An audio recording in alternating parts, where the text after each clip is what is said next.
Salut, ici Jérémy alias Mr Cool pour la chaîne Canal Or Café.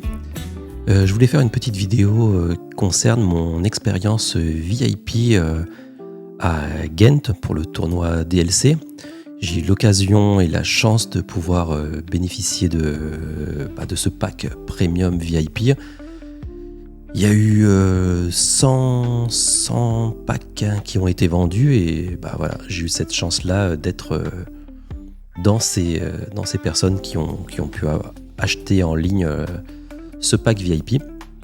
Donc j'étais vraiment très content et en même temps j'appréhendais quand même cette expérience en me disant est-ce que ça valait le coup, est-ce que c'était pas une folie de dépenser autant pour une expérience dont j'avais aucune idée du déroulement, parce que c'est la première fois que Ravensburger organisait ce genre d'événement spécial, privilégié comme ça.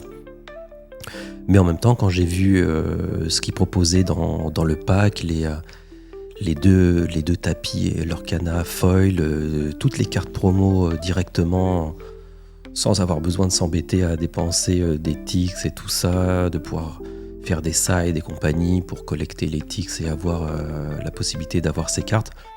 Et souvent, on a tendance à faire beaucoup de sides et à dépenser pas mal. Et au final, on n'arrive jamais à avoir tous ces exemplaires de cartes. Après, bien entendu, on peut les acheter par la suite sur Card Market ou ailleurs. Et là, je pense que le pack était vraiment intéressant de tenter de vivre cette expérience. Donc, c'est ce que j'ai fait et j'ai eu la chance de pouvoir bénéficier de ce pack. Donc, en fait, je voulais faire un petit peu un retour sur cette expérience avec quelques petites photos, quelques vidéos que j'avais prises durant le tournoi. Voilà, donc je vais essayer de vous partager ça et puis commenter un petit peu mon retour sur cette expérience-là. Voilà, donc je vais un peu vous raconter tout ça. Donc là, on voit sur la photo le ticket, l'accréditation VIP. Voilà, donc il y avait un pass tournoi et un pass VIP. Voilà, donc il ressemblait un petit peu à ça. Donc là, donc on voit en fait l'entrée du lounge VIP. Donc à l'entrée, il y avait des petites bannières comme ça. Il y avait une dame qui venait vérifier qu'on ait bien notre petite lanière autour du poignet, notre passe VIP, et enregistrer le nom comme quoi on a bien été inscrit, et elle validait l'entrée. Et à ce moment-là, elle nous remettait aussi une petite clé pour le casier. Donc je ne sais pas si vous voyez sur l'image là, à droite de la personne à l'entrée, il y a des casiers. Donc là, c'est des casiers pour pouvoir déposer les affaires pendant tout l'événement, tout le tournoi, depuis vendredi jusqu'au dimanche. Donc on avait accès à ces casiers. Donc ça, c'était bien pratique parce que souvent lors des tournois, il faisait quand même. Alors il faisait bon là à Ghent cette période, mais le soir il faisait quand même un peu frais, et le matin très tôt pour aller au tournoi, il fallait quand même avoir sa veste, son écharpe. Donc pendant un tournoi, c'est toujours un petit peu compliqué de se balader avec ça ou de mettre tout ça dans le sac, mais on a déjà nos playmats, nos deckbox, tout ça, et puis autre chose, notre bouteille d'eau par exemple. Donc c'est un peu encombrant. Même si j'ai vu qu'à l'entrée de l'événement, ça c'était pas mal, il y avait quand même une sorte de comment on appelle ça, une conciergerie là pour pouvoir déposer les vestes, les sacs. Donc ça c'était bien. Dès qu'on rentrait dans le hall du tournoi, sur la gauche, j'avais aperçu ça. Donc du coup, c'était pas non plus quelque chose de très très privilégié, en tout cas, parce que les autres joueurs avaient accès quand même à ce genre de casier. Par contre, je n'ai aucune idée si c'était gratuit, payant, j'en sais rien. En tout cas, voilà, pour les VIP, c'était ces places, enfin ces casiers que l'on voit là sur le bord, voilà, qu'on pouvait ouvrir à notre guise. Si j'avais besoin de déposer des affaires, je pouvais retourner poser des affaires. Voilà, c'était vraiment pratique. Donc on voit ce grand escalier là, c'était à droite de la salle. Voilà, donc on voit bien la petite barrière VIP entrance et les casiers. Donc il n'y en avait pas tant que ça. De toute façon, il n'y avait pas beaucoup de de pass VIP. On voit 2 rangées en fait de casiers. Donc là, j'ai fait une petite vidéo pour montrer en fait l'entrée, l'escalier pour monter jusqu'au lounge. La zone VIP, voilà. Je suis rentré, il y a une petite nana à l'entrée à l'accueil et ensuite on a un petit locker ici pour déposer nos affaires, nos vêtements. Donc là, le petit escalier pour monter dans la zone pour voir à quoi ça ressemble. Donc là, il y a une espèce de Sky Lounge, voilà, qui donne une super vue sur toute la salle. Le point de vue est incroyable, la salle est beaucoup plus grande que celle de Bologne avec une hauteur sous plafond énorme. Ouais, la salle est immense. Ouais, c'est très impressionnant là de voir toute la salle d'ici. Voilà, on voit tous les joueurs, en fait toute la vie durant le tournoi en haut de ce petit balcon là. Ça c'était très sympa. Alors je vais mettre une petite pause là. Donc là, c'est en fait quand on rentre dans le lounge, sur la gauche, donc il y avait une grande salle comme ça, où il y avait des tables, des chaises et un endroit très très à l'abri du bruit. C'était vraiment calme hein. Quand on entendait le brouhaha durant le tournoi, dès qu'on allait dans cette salle là, c'était vraiment très très reposant. Voilà, c'est ce que je faisais de temps en temps entre les rounds et après plus tard dans le tournoi et la journée du samedi. Donc c'était agréable. Donc là, c'était vraiment le matin. Il n'y avait pas encore tous les gens qui avaient leur passe VIP qui étaient arrivés. Mais dans l'ensemble, c'était quand même assez calme. Il n'y avait pas tant de monde que ça. Et donc cet espace était dédié pour diverses choses, pour grignoter, manger, boire un verre. On pouvait faire des parties, jouer avec les gens qui étaient dans le lounge. Et les illustrateurs, tous les artistes étaient... plus tard dans la journée, c'est là qu'ils faisaient les dédicaces sur les cartes en mode privé. Voilà, donc on voit bien la salle sur la gauche et là un petit peu sur la droite. Donc ça c'est quand on arrive dans le lounge et on arrive directement dans cette salle où il y a le bar, il y a une projection d'écran où on voit tout le tournoi diffusé. Voilà. Donc là on voit la salle. Donc quand on rentre, voilà, sur la droite, on voit bien le bar, machine à café, il y avait déjà des croissants pour le petit déjeuner, tout était équipé, les toilettes tout à droite aussi. Voilà, donc on voit bien le petit espace pour le stream des vidéos des matchs du tournoi. Donc là on peut se poser vraiment au calme et regarder les parties en fait qui sont diffusées et puis les annonces spéciales que faisaient les casteurs. Voilà l'écran, le fond, la bannière, la grosse bannière Elsa là, très jolie, qu'on retrouve d'ailleurs aussi dans la salle du tournoi.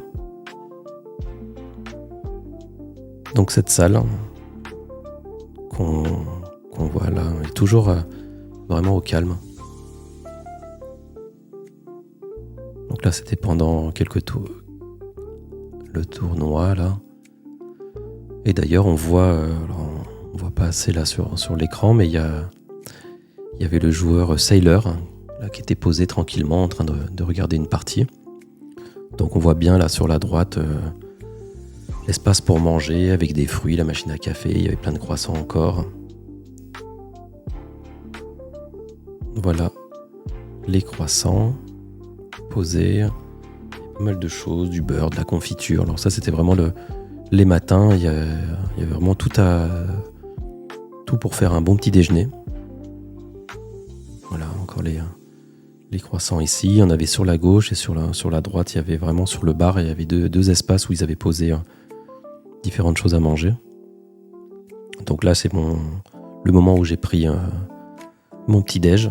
Voilà, un jus d'orange, un petit cappuccino et puis un croissant fourré à la vanille et je sais plus trop à quoi, qui était d'ailleurs très bon. Donc on voit deux personnes dans le fond là qui sont déjà en train de travailler. Je sais pas sur quoi ils bossaient, je sais pas si c'était le Discord de Fanfinity, hein, etc. Donc ils étaient régulièrement là pour travailler sur l'ordi et faire des mises à jour. Voilà, un autre moment encore avec des cookies qui étaient arrivés. Donc régulièrement, ils enlevaient ce qui était fini et ils ramenaient d'autres gâteaux. Et là, c'était assez sympa, des espèces de gâteaux en forme de glace. Alors, c'était pas des glaces, hein, c'était vraiment des espèces de cookies au chocolat blanc, chocolat noir, avec le petit logo Lorcana qui était posé en papier. D'ailleurs, il fallait faire attention parce que c'est les petits logos là. Je pensais que c'était en sucre là, comme on voit là sur les gâteaux ou en pâte d'amande. En fait, c'était un petit film papier très fin qui était posé, donc il fallait pas le manger. Il fallait bien penser à l'enlever. Donc ça, c'était assez rigolo d'avoir proposé ça. Là, on les voit bien dans leur boîte. Et à un autre moment, ils avaient aussi amené ce genre de gâteau à la crème comme ça, à différentes saveurs. Il y avait au citron, à la vanille, à la fraise. Donc voilà, avec les logos, avec les encres de Lorcana, on voit rubis, ambre. Donc ça, c'était très sympa. Et en plus, ils étaient vraiment, vraiment très bons. Donc c'était rigolo de proposer ça. Voilà, on les voit bien tout disposé là proprement quand ils sont arrivés. Et j'en ai amené un à mon épouse pour qu'elle puisse goûter. Parce que du coup, ce qui était dommage, c'est qu'on n'a pas pu profiter de cet espace VIP à deux. On n'a pas pu avoir un deuxième pass. Tout était vendu hyper vite et puis ça aurait été aussi une folie de dépenser autant pour deux. Mais franchement, je regrette un petit peu parce que ça aurait été hyper sympa de partager ce moment-là avec elle. Ouais, ça aurait été vraiment cool. Parce que c'est hyper reposant d'être dans ces salles, rien que pour se reposer, pour jouer, rencontrer les gens. Donc j'ai pas pu partager ça vraiment avec elle, mais bon, je passais mon temps à redescendre, à aller la voir pendant le tournoi, pendant les sides. Donc du coup, en fait, je suis pas resté des heures assis dans le VIP à rien faire, parce qu'au bout d'un moment, il n'y avait pas grand chose à faire là-bas. Et surtout, il y avait tellement de joueurs, de gens que je connaissais qui étaient en bas, donc c'était sympa d'aller papoter avec eux.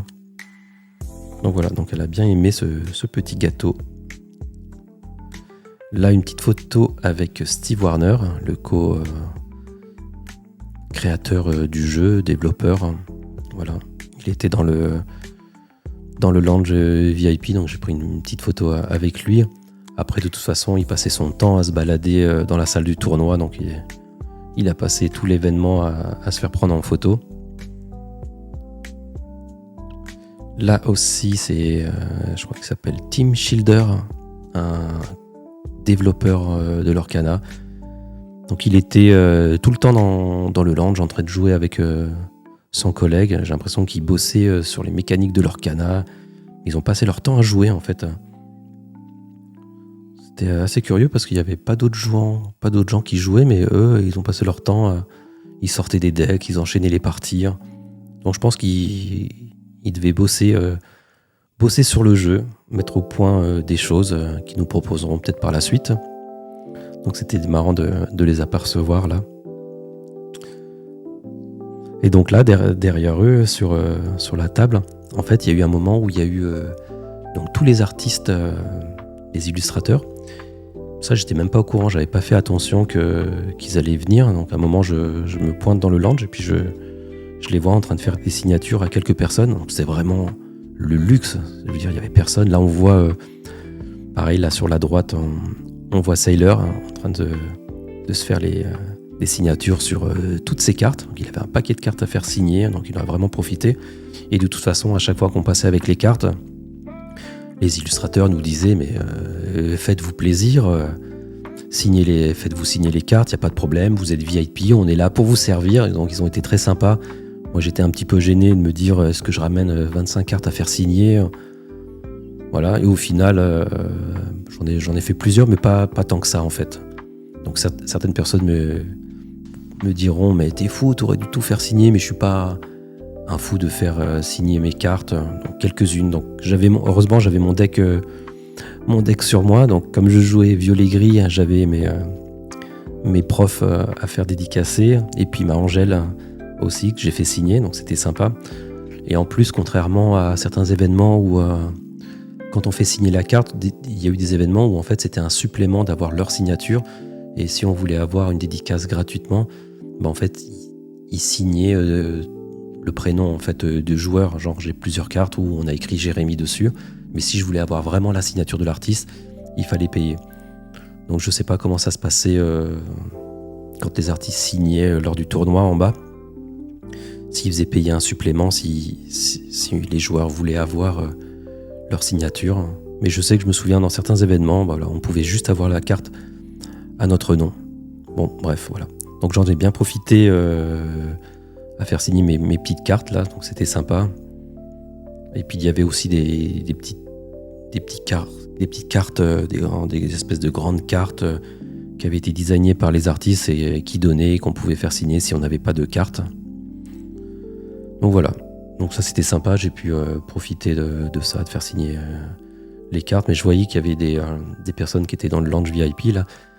Ils sont passés je sais pas combien de fois à faire signer leurs cartes. Ils ont bien eu raison. Donc voilà, là, on voit le dos de Sailor avec Mariana, je crois qu'elle s'appelle comme ça, Mariana Moreno.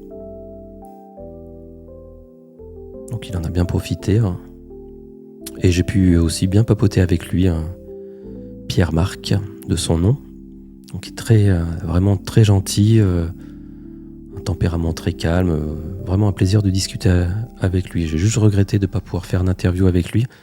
À chaque fois que j'essayais de le trouver, quand j'allais dans le lounge, il n'était pas là, donc je passais mon temps à le croiser. Et voilà, j'aurais dû l'attraper et lui dire allez, on se trouve un moment, puis on fait l'interview. Bon, c'est pas grave, ça sera peut-être une prochaine fois, ça, c'est dommage. Parce qu'il alternait aussi, il était au tournoi, donc quand il finissait des parties, il remontait, donc voilà, il faisait un peu des allers-retours aussi. Voilà, Mariana Moreno. C'est ces cartes-là qui donnaient, chaque artiste avait avec ses cartes. Voilà, donc elle a pu dédicacer la carte et puis le prof aussi, mes 3 profs que je jouais dans mon deck. Voilà, c'est ça, ces cartons, les 3 cartons de chaque artiste. Voilà, encore le lounge avec l'écran.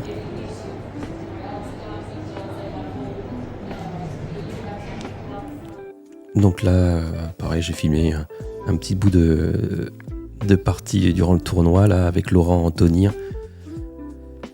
qui jouait violet-rouge et qui avait déjà 18 points au 8e round.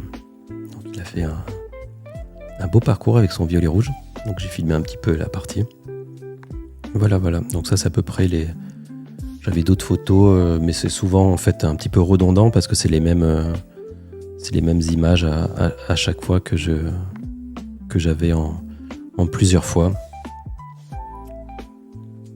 Donc en tout cas, pour mon retour, c'était vraiment une belle expérience. Je suis content d'avoir pu le faire et de rencontrer. Ce qui était sympa, c'est que durant ces moments où j'allais dans le lounge, je croisais vraiment tout le monde, tous les un petit peu les people de l'Orcana, comme je disais, il y avait Steve Warner qui passait son temps à faire des allers-retours entre la salle, dans le lounge VIP, donc j'ai pu papoter avec lui. Il y avait le gros manager de la com américain, Greg Tito, qui était sur place. Donc il était tout le temps dans le lounge, il avait l'air à chaque fois très occupé. Donc je l'ai croisé pas mal de fois, j'osais pas trop l'embêter. Puis à un moment, je pense qu'à force de me voir circuler, de revenir dans le lounge, à un moment, il me demande comment ça va, tout ça. Puis je me mets un peu à papoter avec lui. Donc on a eu une longue discussion, un petit peu sur son parcours au sein de Ravensburger, et puis son boulot, si ça lui plaisait tout le temps le jeu. Et voilà, est-ce qu'il allait avoir pas mal de surprises par la suite. Donc bien entendu, il allait pas tout me dire, mais avec un sourire, il m'a balancé quelques petites infos et me dire ça va être très sympa par la suite, parce que je disais qu'il y avait pas mal de joueurs qui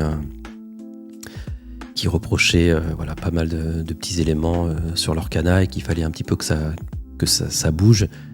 Et il avait l'air de me rassurer en me disant il y a des choses qui arrivent. Il y a pas mal de choses qui arrivent de très intéressant et encore pas mal de surprises. Donc voilà, donc c'était vraiment sympa, une personne très cool, très très cool pour papoter. Et en tout cas, lui était toujours très confiant dans le jeu et il prend beaucoup de plaisir à travailler au sein de Ravensburger et de la communauté. Donc voilà, donc c'était sympa de l'avoir rencontré. Je le voyais juste sur les vidéos à chaque fois qu'il faisait des grosses annonces pour la sortie des sets et des futurs projets pour l'Orcana. On le voit souvent sur ces annonces américaines. Donc là, c'était sympa de le voir en vrai et de papoter avec lui. Qui d'autre ? Il y avait les développeurs qui étaient dans la salle, mais j'ai pas pu vraiment discuter avec eux. J'ai croisé... ça c'est marrant aussi, mais bon. Pareil, j'ai pas trop voulu l'embêter. Il faisait des va-et-vient en fait. C'était Edmond Chiu qui était avec surprise dans le lounge VIP. Donc il avait eu son pass aussi. Donc c'était sympa. Donc il se posait tranquillement. Voilà, il y avait Diego Saz aussi. Je sais pas s'ils étaient venus ensemble, mais voilà, qui était dans le lounge VIP aussi. À un moment, j'ai voulu aller papoter avec Edmond. Mais voilà, j'ai jamais trouvé le moment pour. Il allait, il se posait, il grignotait un truc, il buvait une canette, il redescendait. Donc voilà, c'était un peu compliqué. Je pensais que j'allais avoir plus le temps de pouvoir choper des joueurs et faire des interviews. C'était pas forcément le contexte idéal en fait, parce qu'ils arrêtaient pas de bouger.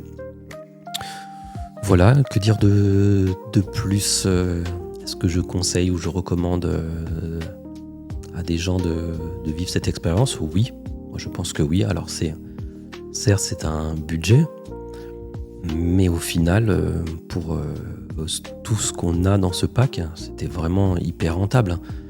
Et puis surtout de vivre une fois dans un DLC ce genre d'expérience, et c'était la première, donc je suis content d'avoir vécu le premier, parce que de toute façon ils vont le refaire, ils vont revendre des packs VIP comme ça.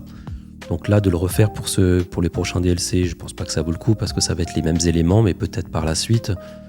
J'ai cru entendre qu'ils allaient le faire pour le LCQ à Disney Paris, pour les championnats d'Europe. Je pense qu'ils vont proposer aussi un pack VIP. Mais comme je dis, si c'est encore les mêmes éléments, les mêmes playmats, les mêmes objets, bon, là, ça pour le coup, ça vaut pas la peine. Mais pour les prochaines années, sur d'autres DLC, avec d'autres produits, pourquoi pas. En tout cas, c'était vraiment, vraiment relax. Pour les joueurs, par exemple, vraiment très compétiteurs, qui ont besoin d'un peu de calme, qui finissent leur tournoi, qui remontent vite dans le lounge pour se poser, souffler un peu, boire un verre et reprendre leur round d'après. Mais c'est génial. Alors moi, malheureusement pour moi, le tournoi n'a pas été très concluant. J'ai droppé mon tournoi assez rapidement. Ça, c'est un peu dommage, malgré le fait d'avoir cet accès au lounge VIP. Ça ne fait pas tout dans le jeu. Voilà, heureusement. Mais bon, ça, c'est un petit peu dommage. Donc, certaines parties où j'avais fini un petit peu plus tôt, j'ai pu aller me poser dans le lounge pour me détendre un petit peu. Et après, dès que le round a été lancé, je retournais à la table. Sauf certaines parties où qui ont duré un peu longtemps, j'ai pas trop eu le temps d'aller prendre une petite pause dans le lounge. Mais bon, voilà, pour des joueurs qui ont vraiment besoin d'être tout le temps concentrés, qui supportent mal le brouhaha d'une salle, c'est top. Voilà. Ou pour des gens qui veulent vivre l'expérience, rencontrer les gens de leur canal, les créateurs, tout ça, c'est excellent. Donc il y avait tous les casters aussi qui passaient. Ça aussi, c'était des va-et-vient parce qu'ils devaient retourner au cast. Donc voilà, en tout cas, c'était l'occasion de croiser un petit peu tous ces acteurs qui gravitent autour de leur cana, donc c'était hyper sympa. Donc vraiment, sans regret, moi je conseille. Voilà, les éléments qu'on a eu, pour ceux qui ont déjà vu le pack, c'était les deux playmats foil, toutes les cartes promo en non-foil. Qu'est-ce qu'il y avait d'autre ? Le sac à dos. Donc pareil, là, le sac à dos, j'appréhendais, je me suis dit ça doit être un petit sac à dos en toile à 2 balles, vraiment pas qualitatif. Et en fait, super sac à dos, vraiment costaud, avec le logo Lorcana. Donc là, pour le coup, ça c'est top. Vraiment, parce que je pensais que ça allait être le petit sac ils n'allaient pas mettre les moyens. Non, le sac, il est vraiment top. Et peut-être le petit bémol, c'est qu'en fait, on devait recevoir la gourde avec le logo, l'Orcana, tout ça. Et en fait, ils n'ont pas été livrés. Donc, plusieurs fois, j'ai demandé est-ce que ça va arriver. Ils nous ont dit, bon, on n'a pas encore de nouvelles, ça sera sûrement samedi, dans l'après-midi, fin d'après-midi. Et au final, quand je me suis encore renseigné un peu plus tard, je voyais qu'il y avait d'autres gens qui faisaient la queue pour poser en fait la même question de savoir quand est-ce qu'ils allaient pouvoir récupérer leur gourde. Et du coup, en fait, ils nous ont expliqué qu'il fallait déposer notre email, tout ça, qu'ils allaient nous contacter. Ce qui a été fait, en fait. J'ai reçu, il y a quelques jours, là, j'ai reçu un email avec tout un petit questionnaire. Il fallait mettre notre adresse et qu'en fait, ils allaient nous envoyer directement à la maison la gourde. Voilà. Donc, dans combien de temps, je ne sais pas trop, mais au moins, voilà, ils sont occupés de ça. Donc ça, c'était un petit peu dommage de ne pas pouvoir d'avoir pu la récupérer sur place, mais du moment qu'on la reçoit, aucun souci. Et donc, en fait, pour compenser ça, leur petit souci de livraison, ils nous ont passé 2 boosters. Voilà, c'est toujours sympa. En plus, c'était du 7-11, donc ça va. Et aussi, dans le pack qui n'était pas annoncé, j'ai eu, je crois, 6 ou 7 boosters qui m'ont donné dans le sac. Et je crois qu'en fait, ces 6 ou 7 boosters, c'était pour faire des petits pack rush dans le lounge VIP avec d'autres joueurs, d'autres gens qui étaient sur place. Mais du coup, il n'y a pas grand monde qui sont prêtés au jeu de sortir leurs boosters et de faire des pack rush. Donc du coup, bon, voilà. J'ai eu en plus 6-7 boosters, donc pareil, voilà, qu'on peut mettre dans le budget du pack complet. Donc ça, voilà, c'est un certain prix aussi, bien sûr. Et surtout, ce qu'il ne faut pas oublier, parce que j'entendais quelques joueurs qui avaient l'air de dire que alors je ne suis pas allé consommer les boissons au lieu, dans les coins, on pouvait acheter les boissons et les sandwichs, tout ça, donc je ne connais pas du tout les tarifs. Mais j'ai cru comprendre que c'était assez élevé pour acheter un simple coca ou autre. C'était, peut-être, j'en sais rien, entre 3 et 5 euros. J'ai cru entendre des choses comme ça, que les gens se plaignaient un petit peu des tarifs. Et surtout par rapport à Bologne, qui avait l'air d'être un petit peu moins cher. Donc pour le coup, si je me base de ces tarifs-là pour un événement, du coup, moi j'avais accès depuis le vendredi matin jusqu'au dimanche, en fait, à toutes les boissons à volonté. Donc en fait, bon, je suis pas un énorme consommateur, je vais pas boire 50 coca dans la journée, mais toutes les boissons, moi j'allais souvent prendre une eau gazeuse, tout ça. Donc j'ai passé mon temps à aller au tournoi, je remontais, je prenais une boisson, la nourriture, toute la nourriture à volonté. Donc comme je disais, il y avait toute la nourriture du petit déjeuner, le café à volonté, les cappuccinos, je sais pas combien de café j'ai dû prendre pendant l'événement, mais si j'avais dû payer ça, c'était pas mal. Pour le midi aussi, ils ont amené des gros plateaux de sandwich. Il y en avait plein. Pour les végétariens, il y avait vraiment... Et ils étaient top en plus, vraiment, ça à volonté. Donc j'ai pu manger... tranquillement, récupérer quelques trucs. Bon, pendant les tournois, moi je suis pas un gros mangeur. En général, le tournoi me coupe un petit peu la faim. J'ai plus tendance à vouloir manger le soir quand l'événement est fini. Je pense qu'avec la concentration, un petit peu d'appréhension et un petit peu de stress, un peu de trac, je sais pas comment on dit ça. Pas du mauvais stress, mais voilà, ça coupe un petit peu la faim. Je pense qu'il y a pas mal de joueurs qui sont un petit peu comme ça aussi. On n'a pas trop envie de manger pendant le tournoi. Mais j'ai quand même profité, voilà. C'est qu'une fois que j'ai pu dropper le tournoi, je me suis posé, j'ai pu grignoter. Tout ça, en tout cas, ça avait un coût. Je peux pas je me souviens plus de tout ce que j'ai pris, mais il y en avait au moins, facilement, pour plus de 100 euros. Sans problème. Le nombre de boissons et de petites choses à grignoter que j'ai pris, que j'ai amené à mon épouse aussi, parce que je prenais des boissons, je lui amenais des boissons, je lui amenais quelques trucs à grignoter. Alors j'étais pas là pour nourrir toute la salle non plus, mais voilà, pour mon épouse, je lui amenais des trucs pour qu'elle puisse goûter ci ou ça, et puis quelques boissons, comme ça elle avait pas besoin d'aller consommer dans les stands du tournoi. Voilà, donc ça c'est quand même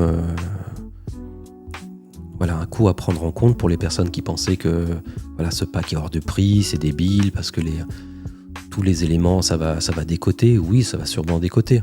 Là, j'ai vu que les tapis étaient... bon, j'en ai pas vu tant que ça à la vente pour l'instant. Hein. Mais voilà, c'est autour de 250. Oui, ça va décoter, mais bon. Si pour le coup, vous aviez envie d'avoir ces tapis, c'était pas du tout une histoire de revendre, tout ça, bah ça fait plaisir d'avoir au moins ces deux beaux tapis. Hein. Voilà. De pas avoir besoin de cumuler je sais pas combien de side events et de tics dans tous les sens qui vous coûtent au final assez cher. Donc que dire de plus? Alors comme je suis en vidéo montée et pas en live, donc je peux pas avoir votre retour ou d'autres questions. C'est le charme aussi de Twitch, comme fait un petit clin d'œil à Boba qui peut avoir un retour direct des gens, donc ça c'est sympa. Bon, je sais pas si je serais assez à l'aise pour pouvoir vraiment faire des vidéos sur Twitch et de papoter aux gens comme ça. Mais c'est vrai que pour le coup, là, en tout cas sur cette vidéo, sur ce pack VIP, je pense qu'il y a pas mal de gens qui auraient peut-être quelques petites questions. Et en plus, là, il y a peut-être des choses que je vais oublier de raconter qui me sont sorties de la tête, là. Bah voilà. Donc, petit retour de cet événement DLC à Ghent en mode VIP. Donc moi j'ai vraiment adoré l'expérience, surtout qu'en plus, de plus en plus, là, lors de ce genre de gros tournois dans des grandes salles, au niveau un peu de mon audition, quand il y a vraiment du bruit comme ça pendant longtemps, je sens que je fatigue, donc ça m'a permis de prendre pas mal de petites pauses à l'abri du bruit comme ça c'était vraiment top. Et aussi de pouvoir profiter un petit peu du stream en direct, me poser et de regarder les joueurs en train de jouer leur round. Ça c'était hyper sympa d'être posé relax. Bon, pour le coup, ça c'est une chose sympa qu'ils ont fait pour cet événement, contrairement au dernier Bologne que j'avais fait, où ils avaient mis simplement une petite télé dans un coin. Là ils ont quand même mis des écrans où les joueurs pouvaient aller se poser et regarder quand même les matchs, donc ça c'est bien. Mais c'est sûr que c'était pas dans le même confort que le lounge VIP. Voilà. Donc que dire d'autre? Est-ce qu'il y a eu des petites choses ratées dans ce lounge? J'aurais pensé peut-être un peu plus d'interaction avec les membres VIP qui étaient dans le lieu. Chacun était un petit peu de son côté, faisait sa vie. La grande salle sur la gauche, je pensais qu'il allait y avoir plus de gens qui allaient jouer, mais pas vraiment. Petite chose aussi qui était peut-être dommage, que ce soit pour le salon VIP, pas forcément. C'était peut-être un coin pour pouvoir faire des interviews en fait de joueurs. Alors dans la salle VIP, oui, j'aurais pu trouver un moment, mais le problème c'est que tous les joueurs étaient dans la salle. Et à un moment, j'ai demandé à une des personnes qui gérait le lounge VIP, est-ce qu'il y avait moyen de faire venir des joueurs du tournoi pour leur faire des interviews dans un petit coin tranquille dans la salle VIP. Et donc elle me disait que non, c'était pas possible, sauf si la personne avait un pass VIP. Donc je trouvais ça un petit peu dommage. Après, je comprends quand on paye ces packs-là, c'est pour avoir ce côté un peu privé et de pas faire venir n'importe qui. Ça, je le comprends. Mais c'est dommage pour moi parce que vraiment, il y a je ne sais pas combien de moments où il y avait personne sur cette grande salle et j'aurais pu profiter de choper quelques joueurs et de faire des interviews au calme, des discussions. Il y avait tellement de monde qui était présent sur cet événement à Ghent et j'en ai pas assez profité. Et ça, j'en ai parlé au community manager américain, là, voilà, le big boss du management et de la com, le Greg Tito. Je lui ai expliqué que je faisais de temps en temps des vidéos pour ma chaîne avec des interviews de joueurs et que j'arrivais jamais lors des gros événements comme ça de trouver un coin au calme parce qu'il y a trop de bruit, il y a trop de monde, on peut pas s'isoler pour faire des interviews. Et il me disait que c'était une très bonne chose, qu'il allait peut-être en tenir compte pour des prochains événements, donc je ne sais pas si ça sera le cas. Mais il me disait que c'était en tout cas une très bonne idée, en tout cas de pouvoir avoir un espace pour les interviews, pour des créateurs de contenu qui soient un petit peu à l'écart et qu'à chaque fois qu'il y ait des gens qui ont une chaîne, soit qui mettent des horaires pour faire des interviews ou des réservations de ces endroits-là, ça pourrait être hyper bien. Parce que le seul endroit où en fait les gens étaient un petit peu isolés, c'est C'est là où font les casters qui commentent les tournois avec les tables streamées des joueurs, mais ça, on n'a pas accès. Donc ce serait hyper bien d'avoir un coin pour les interviews, pour les créateurs de contenu, ou des officiels, je sais pas moi, des chaînes locales, ou journalistes, ce qu'on peut imaginer. En tout cas, des gens qui ont besoin d'avoir un petit confort pour faire, voilà, avoir leur petit setup pour faire des petites interviews, hein, quitte à se relayer, à trouver des horaires, des créneaux, ou alors plusieurs endroits. Je sais pas comment ils peuvent faire, mais je pense qu'il y a quelque chose d'intéressant à faire, voilà, pour faire des petites interviews que j'ai pas pu faire en fait dans le lounge VIP, à part les gens qui étaient présents sur place. Mais comme je disais, des fois c'était un petit peu compliqué de les attraper parce qu'ils faisaient des allers-retours dans la salle. Voilà ce que je peux en dire de mon expérience VIP de ce DLC. Donc rien à dire, à refaire, je sais pas quand, mais je vous le conseille vraiment. Voilà.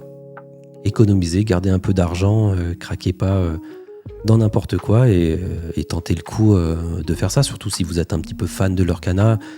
Si vous êtes simplement joueur compétitif et que tout ce qui concerne la collection, les tapis, ça vous intéresse pas, bon, c'est peut-être pas forcément intéressant, et puis ça fait un petit peu cher pour juste payer un petit coin lounge pour s'isoler et avoir des boissons et de la nourriture. Mais pourquoi pas, je veux dire, quand j'ai vu Edmond Chiu, Diego Saz, Sailor, ils étaient en VIP tranquille, et ils ont vécu leur événement. Je pense que c'était top pour eux aussi, hein. Au calme. Voilà, Edmond était relax, je pense qu'il n'était pas sollicité dans tous les sens, même si ces jours-là, c'est pas non plus des stars qui vont être harcelés dans la salle du tournoi, sûrement pas. Mais en tout cas, voilà, ils ont profité de cette expérience en venant des États-Unis. Voilà, ils ont vécu ça, donc je pense qu'ils ont été très contents de vivre ce moment dans ce lounge VIP. Voilà, bon, il y a sûrement des petites choses que j'ai oubliées. En tout cas, n'hésitez pas, si vous avez quelques questions, à les mettre en commentaire, hein, comme font tous les bons créateurs de contenu qui se respectent. Les petits commentaires, les pouces, les likes, les abonnements, si vous voulez. Ça me fait toujours plaisir d'avoir un petit peu de visibilité. Voilà, je cours pas non plus après ça. Mais en tout cas, si vous avez des questions, voilà, mettez-les en commentaire. Je trouverai bien entendu du temps pour vous répondre. Je n'ai pas la blinde de commentaires sur mes vidéos, donc j'aurai largement le temps de répondre. Donc si vous avez des questions par rapport à mon expérience VIP, d'autres choses que je n'aurais pas abordées, n'hésitez pas. Voilà, je vous dis à très bientôt sur la chaîne Canal Or Café. C'était Jérémy alias Mr Cool. Et je vous dis à très bientôt. Allez, salut!